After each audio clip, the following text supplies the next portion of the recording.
अस्सलाम वालेकुम नाज़रीन। प्रोग्राम इशूज़ नॉन इशू सां गॾु मां आहियां तव्हांजी मेज़बान सबा सेतो।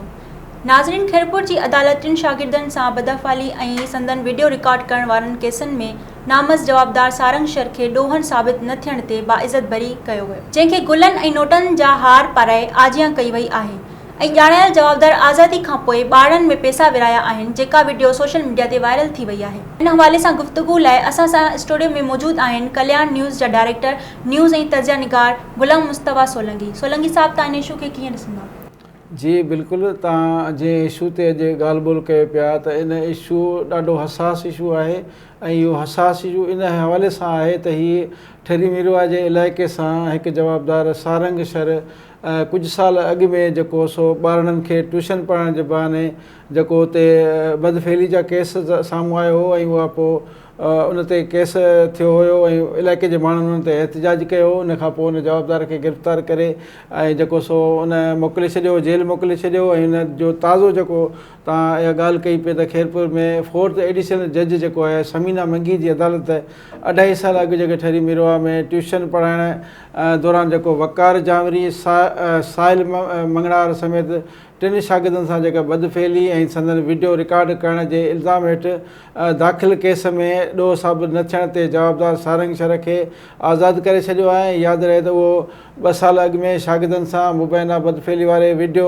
सोशल मीडिया ते वायरल थियण खां पोइ शागिर्दनि जे वालिदैन तरफ़ां जेको दहशतगर्दी एक्ट तहत धार केस दाख़िल कराया विया हुआ ऐं पुलिस सारंग शर खे गिरफ़्तार कयो। बाद में दहशतगर्दी तोड़ अदालत दर्ज करायल जेके केस आहिनि उन्हनि मां दहशतगर्दी जा कलम ख़तमु करे ऐं केस डिस्ट्रिक्ट एंड सेशन जज जी अदालत तां मुंतक़िल करे छॾिया हुआ, जॾहिं त सेशन कोर्ट उहो केस 4th एडिशनल सेशन जज जी अदालत ॾांहुं मुंतक़िल कयो। गुज़िरियल ॾींहुं पिणु ईअं थियो, केस जी ॿुधणी दौरान जवाबदार सारंग शर मथां ॾोह साबित न थियण ते अदालत सारंग शर खे आज़ादु करे छॾियो ऐं वाज़े रहे त शागिर्दनि सां मुबैना बदफेली ऐं संदन वीडियो रिकॉर्ड करण वारे वाक़े जी वीडियो सोशल मीडिया ते इलेक्ट्रॉनिक मीडिया ते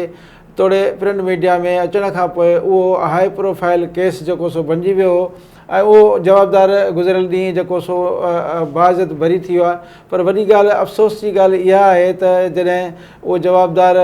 बाइज़त नमूने सां बरी कयो वियो त उन वरी आज़ादु थियण खां पोइ जेको सो ॿारनि में पंहिंजा नोट विरहाया आहिनि ऐं साॻे इहो बदनमा दाग़ जेको आहे असांजे समाज ते ईअं नासूर थी बणिजी रहिया आहे त साॻियो माण्हू जेको ॿारनि सां बदफेली जे केस में जेको सो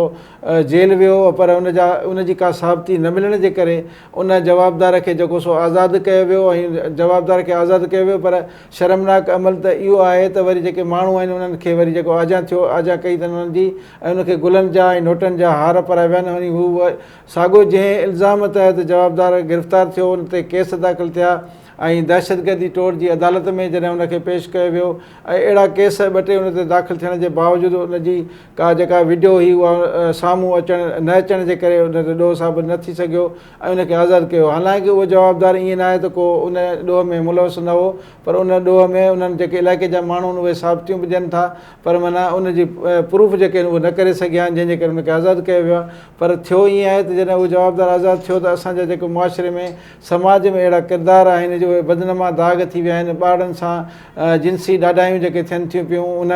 हवाले सां ॿार असांजा जेके महफ़ूज़ न आहिनि, घरनि ताईं जेके घरनि खां ॿाहिरि निकिरनि था अहिड़ा दिरंदा जेके उन्हनि खे मिलनि था उहे उन्हनि खे ज़्यादती जो निशानो बनाइनि था। पर हीअ हिकिड़ो अहिड़े तरीक़े सां शफ़ाफ़ नमूने सां हू पंहिंजे ॿारनि खे ट्यूशन पढ़ाईंदो हो ऐं इहो साबित कंदो हो त हू हिकिड़ो उस्तादु आहे। पर उस्तादी पेशो जेको आहे उहो पैगम्बरी पेशो आहे ऐं पैगम्बरी पेशे में हिकिड़ो उस्तादु जेको पंहिंजे शागिर्दनि सां अहिड़े क़िस्म जो रवैयो इख़्तियार करे थो, इहो समाज लाइ तमामु हिकिड़ो बदनमा दाग़ आहे। उनजे बावजूदि जॾहिं आजियां थियो त उनखे गुलनि ऐं नोटनि जा जेके हार पाराया विया आहिनि, मां सम्झां थो त इहे जेके आहिनि उन्हनि जी मज़मत करणु घुरिजे, छाकाणि त हिकु जवाबदार आहे ऐं उन वरी निकिरण खां इहो फ़ख़्रु सां जेको सो ॿारनि में हुन पंहिंजूं ख़र्चूं विरायूं आहिनि, पैसा विराया आहिनि। इन मां इहो साबित थिए थो त हीउ ॿारनि खे वरी उहो हैरान चाहे थो, ख़र्चूं ॾेई वरी हुनखे पाण ॾांहुं माइल करणु चाहे थो। इन सॼी सूरताल में जेको सो हिन जवाबदार खे सॼो जेको असांजो मुआशिरो आहे, असांजो जेको समाज आहे, उहो इन अमल खे निदे थो ऐं इन अमल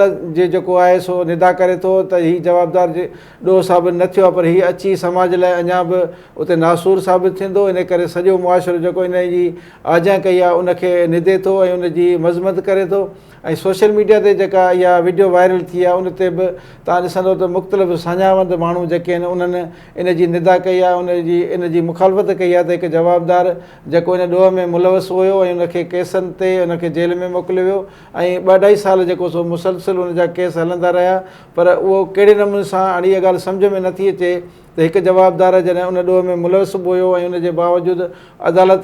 में जेको उन जा केस आहिनि उन जा साबितियूं छो न मिली सघियूं। इहो त हिकिड़ो अलॻि चैप्टर आहे, पर जेको समाज लाइ अहिड़ो नासूर हुजे ऐं उहो वरी ॿारनि सां जेको सो इन क़िस्म जे अमल में मुलवस हुजे, वरी उहे ॿारनि खे वरी ख़र्चूं ॾींदे नज़र अचे त इहो वरी अॻिते को नओं वाक़ियो जेको आहे सो रुनमा थियण जो ख़दशो बि ज़ाहिर थिए थो। त इन जे करे असांजो समाज सॼो जेको आहे जेको सोशल मीडिया ते उनजी भरपूर मुखालफ़त कई पई वञे ऐं सारंग शर जे लाइ इहो चयो पियो वञे त उहो इलाइक़े में ईंदो वरी पंहिंजो वापसि वरी साॻियो जॾहिं ट्यूशन सेंटर शुरू कंदो त अक्सर जेके उतां जा वालदेन आहिनि उहे इन जी मुखालफ़त करे चुका आहिनि त इन जो ट्यूशन सेंटर उनखे हलाइणु न ॾिनो वेंदो, न वरी उनखे जेको सो उनखे ॿार जेके आहिनि पंहिंजो वालदेन उन ते ट्यूशन लाइ मोकिलींदा, छाकाणि त हिकु दफ़ो उन ते एॾा वॾा इल्ज़ाम लॻी चुका आहिनि। उन इल्ज़ामनि खां पोइ जेको हीउ वाक़ियो थियो आहे ऐं उहो जेको आज़ादु थी वियो आहे, इन ते सॼो समाज जेको आहे असांजो उहो मज़मत करे थो ऐं आईंदे जे लाइ इहो घुर बि करे थो त जेका हीअ सारंग शर आहे उन जेको वाक़ियो कयो आहे, जेको इन ॾोहनि में मुलवस रहियो आहे, त उनखे भरपूर सज़ा मिलणु घुरिजे हा। पर असांजो समाज ईअं आहे त ॾोहारी जेके आहिनि उहे आज़ादु हूंदा आहिनि ऐं जेके मज़लूम हूंदा आहिनि उहे जेलनि में हूंदा आहिनि। असां वटि सॼो उबतो सिलसिलो हले थो पियो ऐं सारंग शर वारो मामिलो जेको आहे उहो सॼी सिंध खे ख़बर आहे। इहो वॾो इशू थियो हुयो, इन इशू ते सियासी समाजी धुरियूं जेके एहतिजाज कयो हो ऐं पंहिंजो उन जेको पंहिंजे इलाइक़े में हो त उते इलाही सारो जेको सो माण्हुनि एहतिजाज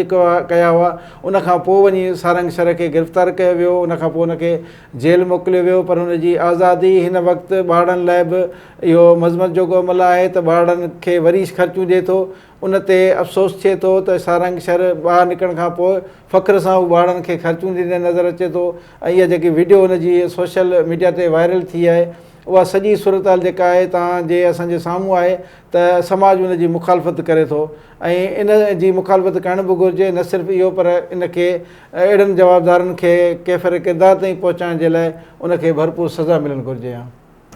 नाज़रीन, अवां असांजी तजदीद निगार जूं ॻाल्हियूं ॿुधियूं। संदन चवणु आहे त असांजे समाज में अहिड़ा बदनुमा दाग़ बि मौजूदु आहिनि जंहिंजी कयल ॾोहनि जी बावजूदि का साबिती न मिलण ते खून सज़ा जज़ा खां आज़ादु कयो वञे थो। हुअणु त ईअं घुरिजे त अहिड़नि किरदारनि खे कैफ़र किरदार ताईं पहुचाए खेनि समाज लाइ हिकु अहिड़ो पैगाम ॾिनो वञे जंहिंसां को बि ॾोहारी पंहिंजे ॾोहनि खां आजियो न थी सघे। इन सां ई पंहिंजी मेज़बान सबा सितो खे ॾींदा इजाज़त। वरी मिलंदासीं के नए इशू सां गॾु। तेसिताईं अल्लाह।